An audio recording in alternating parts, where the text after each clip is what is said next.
Hello everyone and welcome to another super exciting game from round 6 of this year's Superbet Chess Classic. The game just finished. It's Alireza Firouzja versus Leinier Dominguez Perez, and both of them are not having a brilliant tournament, but Leinier had at least one victory in the previous round. He defeated Bogdan Daniel Deac, and he got his one win. That's more than Alireza got.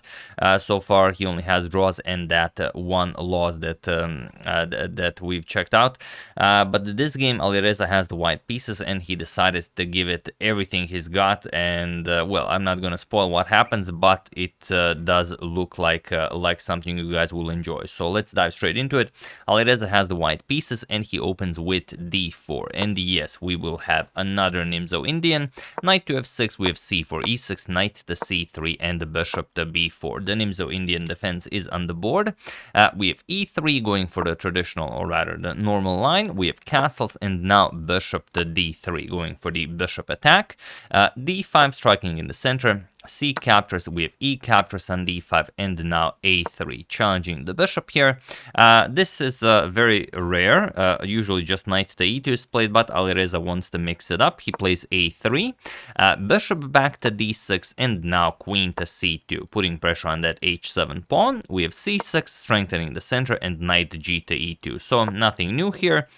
Rook to e8, and now bishop to d2. We have b6 now, preparing to develop the light square bishop, maybe to b7, maybe to a6.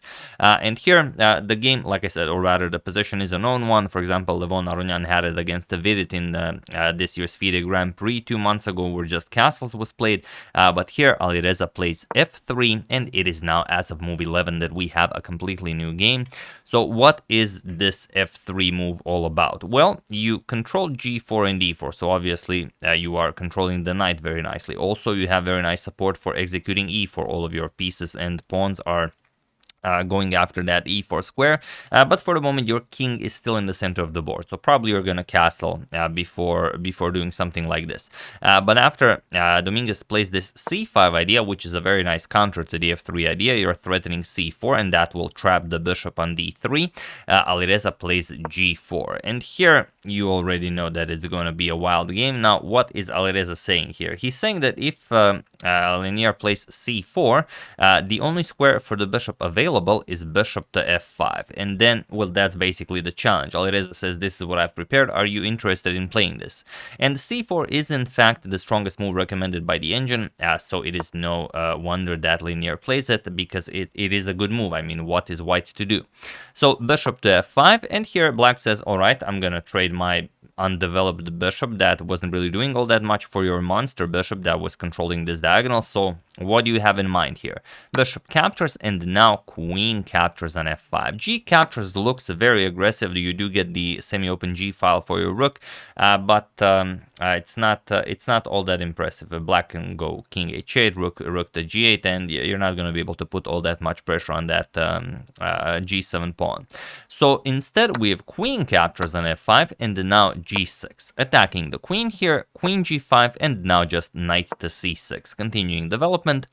Here Alireza finally castles, and now bishop to f8. So now the dark squares around the black king have been weakened, and the dark square bishop will be a very nice defender of those dark squares. So here we have queen to h4. Alireza wants to bring the queen back all the way to f2. He doesn't want to allow Leinier to trade queens, and he wants to start advancing his h-pawn, trade here, open up the h-file, and then who knows what might happen. So here h6, we have rook 8 to d1, and b5 now, preparing a5 and b4. Queen back to f2 as planned, and now queen to d7. That's not a d7, queen to d7. We have queen to g2, now gaining more control over the e4 square, and now bishop to g7. So nicely finishing up the defensive setup, and Alireza starts pushing. We have h4, knight to e7, and now knight to f4. So slowly building up the pressure on the king side, but doesn't seem like there's all that much to do. It's not like a breakthrough will happen. So here Leinier says, all right, I'm just going to continue playing on the queen side, as you really have nothing on the king side. Knight c2, to e2, and now queen to b7, gaining more control over the e4 square, but also adding pressure to the b4 square. You want to push that b4 pawn at some point. g5, attacking the knight and the pawn, h captures, and now knight to d7. So Alireza got what he wanted, but what is his actual plan? Now this is a very nice position to just, soak in and figure out. You're playing white here. How would you continue? Feel free to pause the video and, try to find the best way for white to continue playing this while I give you a couple of seconds. So for those of you who were able to do it, congratulations on finding the move Alireza played. And for those of you who just want to enjoy the show, it is king to f2. That's the point. We wanted to exchange our h-pawn, open up the h-file, and now we're going to double up on the h-file, or maybe even triple up. Our best case scenario is, for example, something like rook to h4, queen to h2, and the other rook on h1. And then we can play rook to h8, check, bishop captures, and queen delivers checkmate on h8. So that's the dream scenario. If white can just have his way, but of course black will also have a few moves. But black says this is nothing to worry about. Leinier just plays b4, continues playing on the queen side, rook to h1 by Alireza. We have knight to f5, and now queen to h3. So this is the setup that Alireza chooses. We have knight back to e7, and now knight to g3, bringing the other knight into the attack as well. We have rook to a6, and now comes a captures on b4. We have a captures on b4, and now the tricky bishop captures on b4. And this is this is very, very double-edged. Okay, Alireza grabs a pawn. He gives up the bishop here to grab the knight on d7, but then the black queen will pick up the b2 pawn, deliver check, then he gives Leinier the passed c pawn.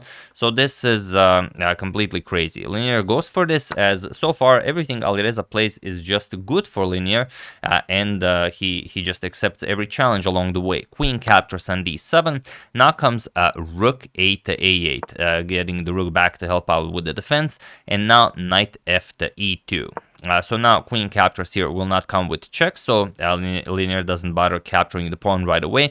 First, rook a to d8, kicking away the queen from such an active square. Queen to g4, and now queen captures on b2. And now he just wants to push his pass pawn to victory.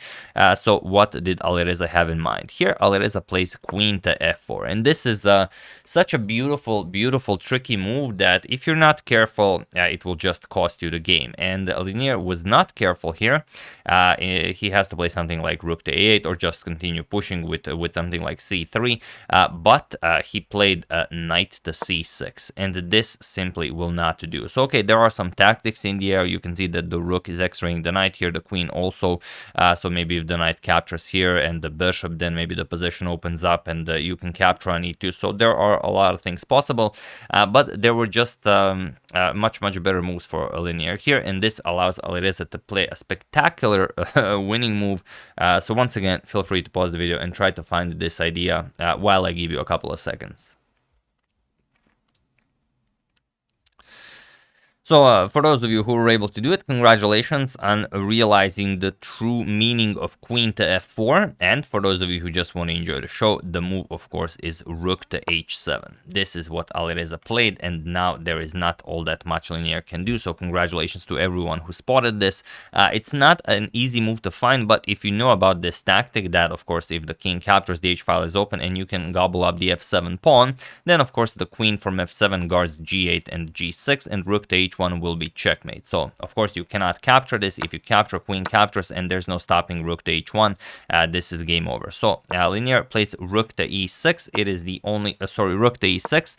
It is the only move that keeps the game going. Unfortunately for him, not for very long. Here, queen to h4, and now we get the setup that we've discussed earlier. I mentioned, okay, rook on h4, queen on h2, and the other rook on h1, but this also works. Rook on h7, queen on h4, the other rook on h1, rook h8 check will pretty much end the game. So here, the only good move for Leinier is knight captures on d4. This is what he plays, and it's a very slim there's a very slim chance that Alireza plays e captures on d4, and then he will survive the attack. For example, he goes rook d to e8, puts pressure on the knight here, and now you really don't have anything better other than to capture here, play rook h1, and now after king to f8, which is the only move that saves the game, queen h6 check, king to e7, and now queen to g7. It looks very scary, but okay, at least now you're not going to be able to capture. The king is in between the rooks, so the game goes on a little bit. But it's kind of black who's maybe better, and you have escaped certain doom, so this would be great. However, Alireza doesn't fall for this. He just plays rook captures on g7 with check, and now there is not all that much for Leinier to do.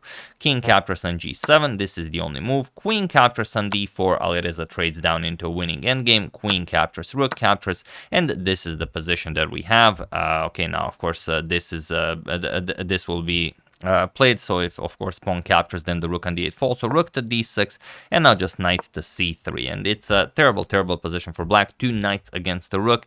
Like I said, it's a completely winning endgame, and it is only a matter of time before Alireza wins, but he has already been in such a situation this tournament, and he was unable to take the full point. So let's see how the game continued. We have f6, g captures, king captures, black activates the king, knight g to e2. Now we have to get that knight into the game, king to e5, and now rook to g4, going for f4 and rook to g5 setup. We have rook to g8, adding a defender to the pawn here, knight to d4. Now we have rook to d7, now comes rook g5 check, king f6, and f4. So Alireza wins more space for his king, rook g back to d8, and then now rook back to e5. We have king f7, now comes rook g5, and now rook to h8. So there's nothing for Leinier to do here but to wait and see what Alireza does. Knight to f3 guards h2, but also just prepares to win the game on the spot. So king g7, rook to g1, preparing to shift the rook the other way around. We have rook to b7 and rook to a1 now. Rook to d8, again defending the pawn here, knight to d4. Now again, knight to e6 check wins the game, so rook d to d7, getting the rook away from that d8 square. Rook to a5 now, increasing the pressure here, so now the d5 pawn can no longer be defended. And here Leinier tries one last idea, g5, we have f5, rook to b2 with check, and king to f3. We have rook to d2 now, putting some pressure on white's position, but just knight captures on d5. There's really nothing to hope for here. c3, he starts advancing the pawn, but now just knight to e6 check, and he was in this position on move 58 that Leinier Dominguez Perez resigned the game, as there is nothing more to be done here. The king is in check, and it doesn't matter what you play. If you bring the king closer to the knight, we can just capture here, and after the knight moves again, we can capture here. There is no counterplay for black here whatsoever. You have 0 pawns, white has 2 pawns, and 2 knights against the rook, so of course completely winning. And if you go up with the king, then you are even getting checkmated. Rook to a8 check, king f7, rook to f8 is checkmate, and also if you go to h7, then we just bring the other knight, knight to f6 with check, king h6, rook to h8 check, king rook h7 only move, and of course rook captures on h7 will be checkmate. So after this knight to e6 move, Dominguez Perez resigns, and Alireza gets his first win in the tournament, which brings him back all the way to 50%. And we'll see, will he be able to get a few more points from the last 2 games, but it's very tough. He is the only 2800 player in the tournament, so every draw means a rating loss for him, and a loss is just losing too much rating. So he really needs those wins in order to remain a member of the 2800 club, alongside Magnus and the Ding. So yeah, that's the first game we're showing from round 7. Hope you guys enjoyed it. So really, Alireza really brought out the big guns for this one. He really prepared extremely well for this with f3, and well, after g4, Dominguez accepted the challenge with c4. I mean, look at this, such a funny line. Well, basically he prepared well. Dominguez played really well, but it all came down to that one move where he allowed this spectacular rook to h7 idea, and after that there just wasn't anything else. The knight on c6 just does not help out with the position whatsoever, and rook h7 is just a brilliant move to win the game for Alireza. So yeah, once again, hope you guys enjoyed it. I would like to thank Claudio Brovelli and Alessandro Bossi, Yogesh Patki donating because it is the strongest move, Per Solbaken, Tarek Aldalal, and Rip Market for your contribution to my channel. Thank you a lot, I really appreciate it.